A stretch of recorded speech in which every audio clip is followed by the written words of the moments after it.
nishimiye ko data wa twese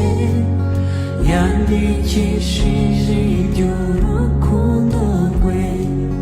mu byiza Imana yavuze byose, nta kiruta iki ko Yesu